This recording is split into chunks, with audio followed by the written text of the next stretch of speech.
Anderson, a gente ouve falar, por exemplo, em União dos Palmares, uma crítica, talvez até por falta de conhecimento, como citou a Rosa. A gente tinha em outra época em União dos Palmares os conselheiros tutelar, por exemplo, nas festas. O pessoal via o conselheiro fardado, fiscalizando uma festa, as crianças, e hoje isso é uma crítica que a população faz com relação à não presença dos conselheiros tutelar, por exemplo, em eventos, em festas, que talvez tenha a presença de menores participando desses eventos.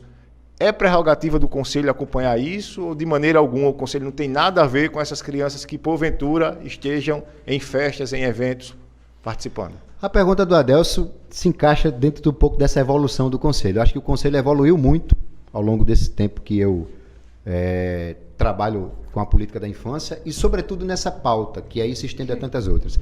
Primeiro de tudo, é preciso a sociedade entender que essa não é uma atribuição do Conselho Tutelar. O Conselho Tutelar é um garantidor de direito.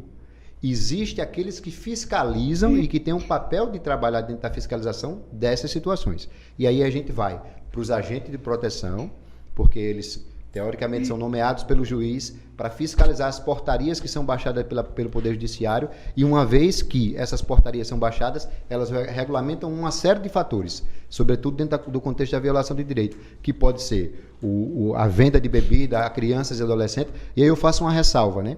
Porque a gente está tão arraigado no Código de Menores, a gente está tão habituado a falar o nome menor, e que a gente sempre diz assim, o menor. O menor não existe mais, né? Depois do Estatuto da Criança e Adolescente, ou é criança ou adolescente. De 0 a 12 anos incompleto, criança, de 12 anos a 18 anos incompleto, adolescente.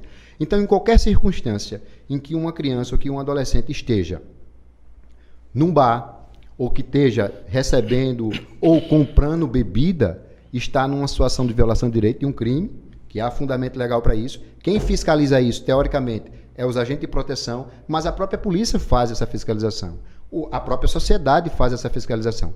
E quando há um flagrante de uma situação como essa, a figura a ser acionada num caso como esse é a polícia. União tem agentes de proteção, Anderson? Adelso, esses agentes foram nomeados há um bom tempo atrás. Acho que o doutor Igor foi o juiz que mais movimentou esse grupo de pessoas que trabalhavam como agente de proteção, né? E depois do doutor Igor, a gente meio que perdeu-se um pouco nessa temática. Porque se tem, a gente não vê, não é? Porque, na verdade, o que a gente vê mesmo é o que Antony está falando aí.